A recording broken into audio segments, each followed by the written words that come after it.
Tercer bloque de Revirados y un poco tentada con las conversaciones que se desarrollan en la pausa. ¿Cuándo se viene ese famoso programa de lo que pasa en los cortes de Revirados?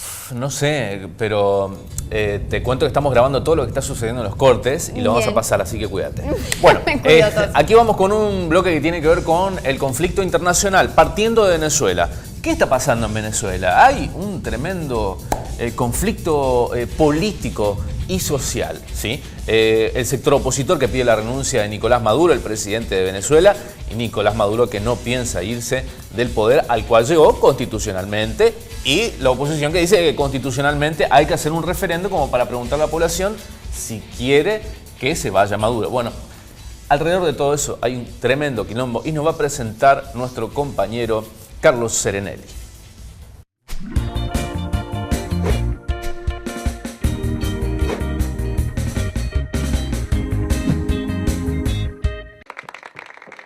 There are several fine young men who I'm sure are gonna go far. Ladies and gentlemen, the Ramones. I'd just like to say this gig sucks. Hey, up yours, Springfield. 1, 2, 3, 4. Happy birthday to you. Happy birthday to you. Happy birthday, Bernsey. Happy birthday to you. Go to hell, you old bag. Bueno, feliz cumpleaños. Muchas gracias. Feliz cumpleaños, Carlos. Sí, muchas gracias y se agradece que haya sido con sonido Ramones. Claro, ¿Te gustan los Ramones? Que siempre viene muy bien, muchísimo. Bien, le pegás. Que siempre viene muy bien. No te veía punk a vos. Bueno, punk tampoco, Carlos, pero sí con ese tipo de gustos musicales también. ¿Querés que rompamos algo, digamos, como para divertirnos un poquito más? Al final. Bueno, casi te lo traemos al CIDES a cantarte feliz cumpleaños, pero te tocaron los Ramones, así que nos alegra mucho que te haya gustado Mucho y que mejor, celebremos esta columna como corresponde. Quedó bien con eso de Ramón y le ponen el samba. Está bien. Carlos, bueno, retomando el tema, Venezuela. Así es, a lo nuestro. Venezuela, donde la situación está muy, pero muy tensa, al punto tal que se teme por hechos de violencia grave que se podrían producir, aunque ayer se abría una luz de esperanza con el anuncio de un diálogo entre el gobierno y la oposición, aunque hoy esa esperanza parece estar diluyéndose un poco porque desde importantes sectores de la oposición ponen en duda la realización de esas conversaciones. Conversaciones de diálogo entre gobierno y oposición que en todo caso fueron acordadas en el día de ayer a instancias del Papa Francisco. Las conversaciones comenzarían el próximo domingo en la isla Margarita con la mediación del Vaticano. El anuncio del inicio del diálogo fue realizado ayer, el mismo día en que el presidente de Venezuela, Nicolás Maduro, se reunió sorpresivamente con el Papa tras el cierre de una gira por Medio Oriente. Esto se produce en un momento de máxima tensión política en ese país. Esto porque el jueves la autoridad electoral anunció que la última recolección de firmas para convocar a un referéndum revocatorio del mandato de Maduro quedó suspendida. La decisión fue tomada después de que la justicia electoral dictaminó que se cometió fraude en la primera recolección de firmas en al menos 5 estados de Venezuela. La oposición, con mayoría en el Parlamento, había reaccionado ante esa decisión declarando que se trataba de un golpe de Estado, de una alteración del orden institucional por parte del chavismo y llamando a la resistencia, todo esto porque acusan a la justicia electoral de actuar a instancias del gobierno. El domingo se vivieron momentos de mucha tensión en el Parlamento cuando un grupo de chavistas intentó entrar por la fuerza al recinto mientras estaban deliberando.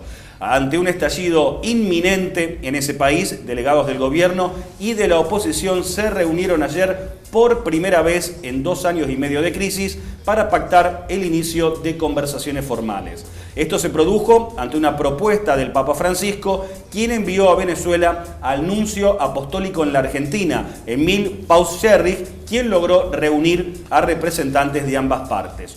No obstante, uno de los más importantes líderes opositores, Enrique Capriles, puso en duda el inicio del diálogo, ya que dijo: en Venezuela no se ha iniciado ningún diálogo. El chavismo pretende usar la buena fe del Papa Francisco, pero una reunión en Margarita jamás estuvo planteada. Yo me enteré por la televisión, dijo hoy Capriles. A su vez, sigue en pie la convocatoria de la oposición a una gran manifestación contra el gobierno llamada Toma de Venezuela, que se realizará mañana. Así las cosas, incertidumbre en Venezuela con ese anuncio de un diálogo entre gobierno y oposición, pero diálogo que hoy pone en duda el dirigente opositor Enrique Capriles. Sin duda alguna hay como una presión internacional contra Venezuela como no se conoce en otros países donde hace varios años hay una dictadura tremenda. Y hay que recordar que Mauricio Macri esta semana junto a Tabaré Vázquez, el presidente de Uruguay, estaban pidiendo de alguna manera la renuncia de Venezuela o echarlo a Venezuela del Mercosur. Los dos mandatarios, el argentino y el uruguayo, coincidieron ayer en que en las actuales condiciones Venezuela no debe seguir en el Mercosur, declaraciones que se suman a la ola que hay internacionalmente, digamos, de presión sobre todo contra el chavismo para que se habilite la convocatoria a ese referendo para que la ciudadanía decida si quieren que Maduro deje el poder o si, por el contrario, dejan que cumple su mandato. Cambiamos de tema, nos vamos ahora a Brasil, donde la preocupación pasa por otras cuestiones, fundamentalmente en torno al tan hablado caso de corrupción en la empresa estatal Petrobras, o mejor dicho, de mega corrupción. La semana pasada fue detenido el exdiputado Eduardo Cunha, quien fue el cerebro del juicio político que destituyó a la presidenta Dilma Rousseff. Cunha es investigado por su vinculación con la corrupción en la empresa petrolera estatal Petrobras. La posibilidad de que negocie una reducción de pena a cambio de confesiones preocupa mucho en los pasillos del poder del Brasil. En el mes de septiembre, después de ser destituido de la Cámara de Diputados, Cunha ya había anunciado que preparaba un libro sobre los pormenores del juicio político contra Dilma y recordó que 160 legisladores tenían problemas con la justicia. Después también apuntó contra algunos cargos del actual Poder Ejecutivo en un tono desafiante por parte de ese hombre, de Eduardo Cunha, quien está acusado de haber recibido sobornos por $5 millones relacionados con 2 contratos para la construcción de 2 buques para la petrolera Petrobras. El exdiputado pertenece al centro-derechista Partido Democrático del Movimiento Brasileño, el mismo del presidente Michel Temer, quien sucedió a Dilma Rousseff. La búsqueda y posterior detención de Cunha fueron autorizados por el juez federal Sergio Moro, quien está a cargo de los procesos de la causa por corrupción, conocida como Lavallato, y quien ya anunció también que abrirá juicio contra el expresidente Lula da Silva. Eduardo Cunha es uno de los principales acusados en esta causa, la mayor por corrupción en la historia del Brasil y por la que están siendo investigados más de 50 políticos de diversos partidos. Y un ex aliado del Partido de los Trabajadores de Dilma Rousseff y Lula da Silva, y fue también Cunha uno de los principales, si no fue el principal impulsor del juicio político a Dilma Rousseff, que fue finalmente destituida. Se lo llamó como el arquitecto, precisamente el cerebro de ese juicio político contra la ya expresidenta del Brasil.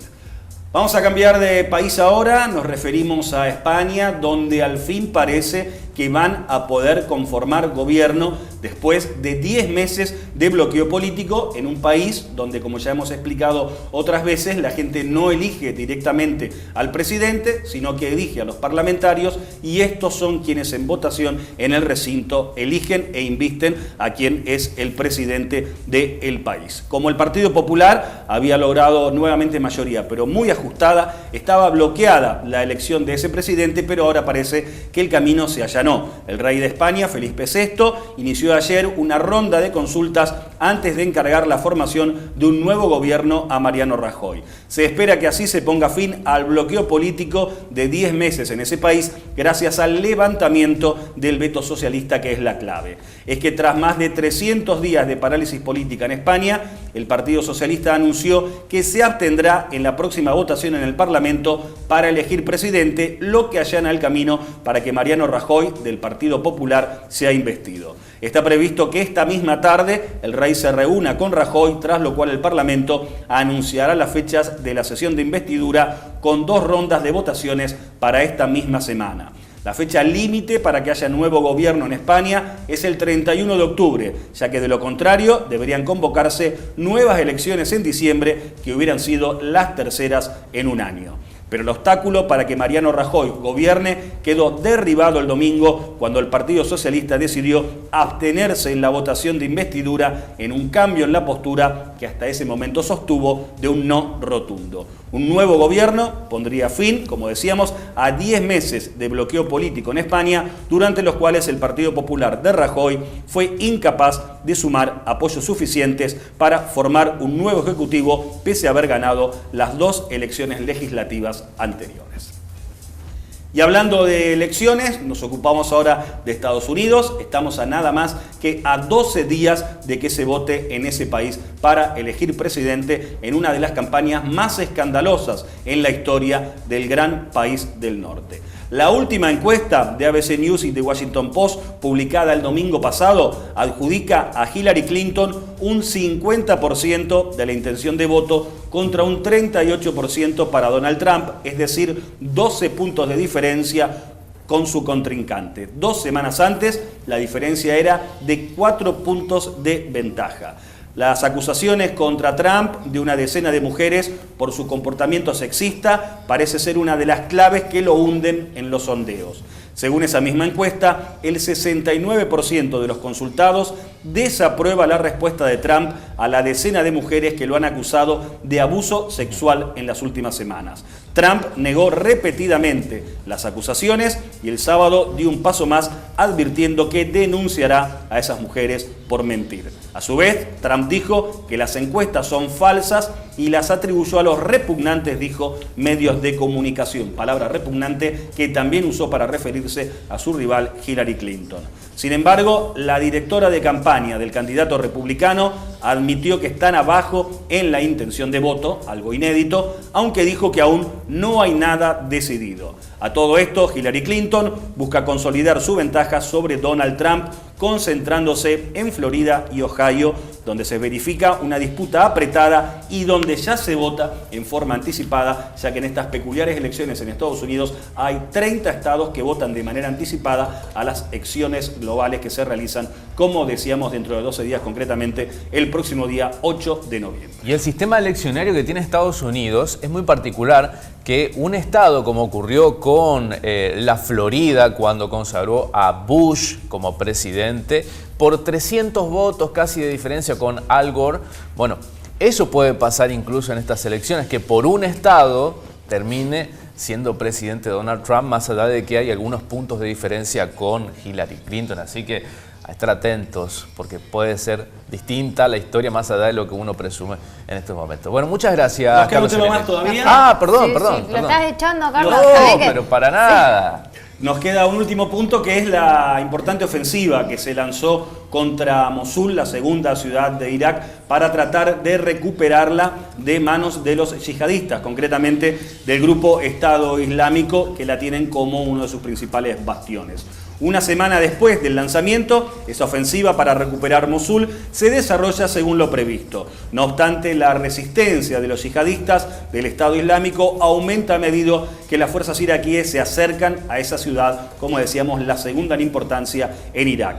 Decenas de miles de hombres avanzan desde varios frentes hacia el bastión del grupo yihadista, donde su jefe proclamó la instauración de un califato hace más de 2 años, en junio de 2014. Algunos números de la ofensiva. En 7 días, 32 bombardeos aéreos destruyeron 136 posiciones del Estado Islámico, 18 túneles y 26 vehículos bomba. Pero los yihadistas han preparado muy bien su defensa alrededor de Mosul, según admite Estados Unidos. Entre 3.000 y 5.000 combatientes del Estado Islámico estarían dentro de Mosul, mientras que los alrededores estarían custodiados por entre unos 2.000 y 2.500 yihadistas.